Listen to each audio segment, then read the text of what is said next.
Buenos días, mi nombre es Catherine Rodríguez y hoy les vengo a exponer sobre el proceso comunicativo y cuáles son sus prácticas habituales y las consecuencias éticas en la sociedad.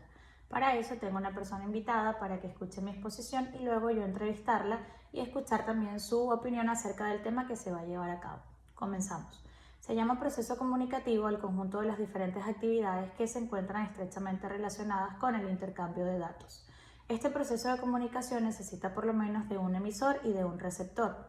El proceso de comunicación nos sirve para poder realizar un adecuado intercambio de datos entre los individuos para de esta manera poder enviar un determinado mensaje y que éste sea bien interpretado. Sirve para poder desarrollar más profundamente nuestro pensamiento, que es dentro del proceso comunicativo la parte más importante. Existen dos tipos de procesos comunicativos que son los siguientes. La comunicación verbal, que es la que se refiere a la forma de la comunicación en la cual el mensaje se transmite verbalmente. En otras palabras, la comunicación se hace de boca a boca. El objetivo de la comunicación es hacer que las personas entiendan. La comunicación no verbal. La comunicación no verbal es el envío o recepción de mensajes sin utilizar palabras. Dicho de otra forma, es la comunicación que no es oral ni escrita, como por ejemplo los gestos, el lenguaje corporal, la postura, el tono de voz o las expresiones faciales. La comunicación no verbal tiene que ver con el lenguaje corporal de la persona que habla. La comunicación es importante para el ser humano porque es la forma que tiene el hombre para poderse comunicar con otros y expresar las ideas. Es por medio de este proceso que se logra transferir la información para poder satisfacer las necesidades. El modelo de Laswell, ¿en qué consiste la comunicación? En la década de 1940, el sociólogo estadounidense Harold Laswell desarrolló un modelo que permitió entender el proceso comunicativo de una forma que resultó innovadora para la primera mitad del siglo XX. A muy grandes rasgos analizó los canales por medio de los que ocurre la comunicación y da cuenta de que la transmisión de cualquier mensaje fluye a través de dispositivos distintos, ya que están inmersos en una sociedad plural con audiencias múltiples. Además, hace notar que aunque la comunicación masiva ocurría de manera unidireccional, en la mayoría de los canales las audiencias también pueden tener un papel activo en el proceso, lo que implica que es posible cerrar los ciclos comunicativos que parecieran ser unilaterales. Cuando Laswell estudiaba los mensajes que se intercambian en los distintos canales de comunicación, se preguntaba ¿quién dijo que en qué canal, a quién y con qué efecto? ¿Quién consigue qué y cómo? Componentes de la comunicación y niveles de análisis. En el área de la comunicación de masas es común que los fenómenos se analicen a partir de una serie de preguntas que hacen referencia a distintos niveles de análisis con componentes comunicativos para uno y que surgieron precisamente a partir del modelo de Laswell. Además, a partir de estos, Laswell planteó que todo proceso comunicativo tiene distintos elementos: emisor, contenido, canal, receptor y efecto. Análisis de contenido, ¿qué? El análisis de contenido se corresponde con el componente comunicativo del contenido o mensaje. Se trata de los estímulos comunicativos que surgen de parte de la persona que emite dicho mensaje. 2. Análisis de control. ¿Quién? El nivel de análisis de control se corresponde con el componente comunicativo. ¿Quién? En otras palabras, se trata del emisor, la persona que genera un mensaje o estímulo comunicativo y que espera una respuesta de parte del receptor. 3. Análisis del medio ¿cómo? El componente comunicativo ¿cómo? Puede ser analizado desde el medio o canal, a través del que se transmite el mensaje. Es la forma en la que el contenido viaja de emisor al receptor. 4. Análisis de la audiencia. ¿A quién? La dimensión de análisis de la audiencia permite responder a la pregunta sobre quién es el receptor, es decir, la persona que se espera que reciba el mensaje del emisor. Esta pregunta y dimensión de análisis son fundamentales en los estudios sobre comunicación de masas, ya que tanto el mensaje como el canal dependen en gran medida de cómo es el receptor. 5. Análisis de los efectos. ¿Para qué? En análisis de los efectos o los resultados de la comunicación se investiga por medio de la pregunta ¿para qué? Se trata de analizar si los objetivos de transmitir cierto mensaje se han cumplido o no, y en caso de que no, entonces se estudia el efecto de dicha transmisión que ha creado.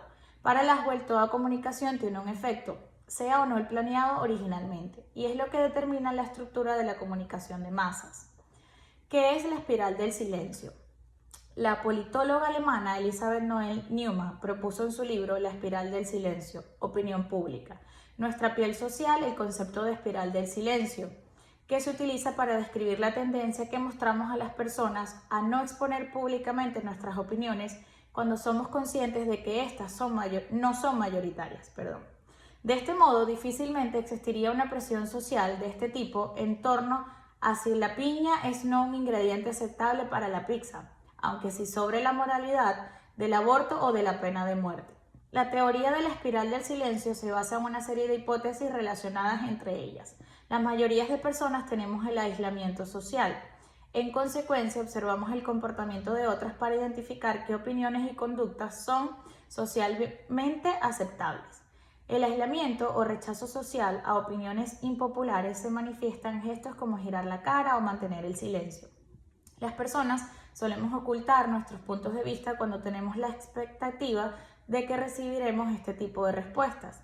Quienes mantienen opiniones mayoritarias las expresan públicamente sin miedo.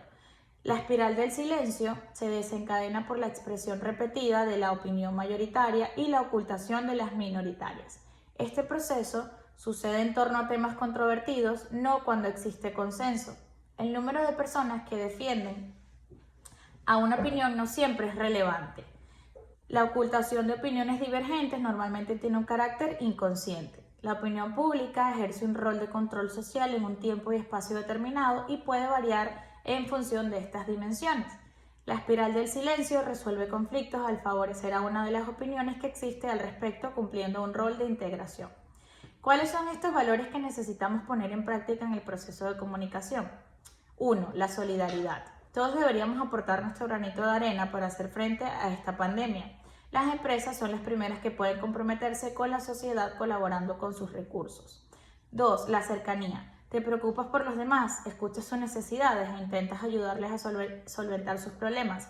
Escuchar es distinto que oír. Apuesta por escuchar, por sentir, quítate los cascos de música, deja por un instante el móvil y otras pantallas y mira a tu alrededor. Empatía.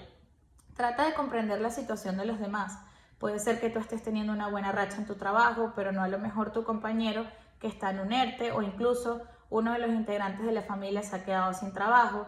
Tú hoy eres feliz y no tienes preocupaciones, pero mañana puede ser que estés como ellos. No te cierres en ti mismo, ábrete y empatiza con las personas de tu entorno.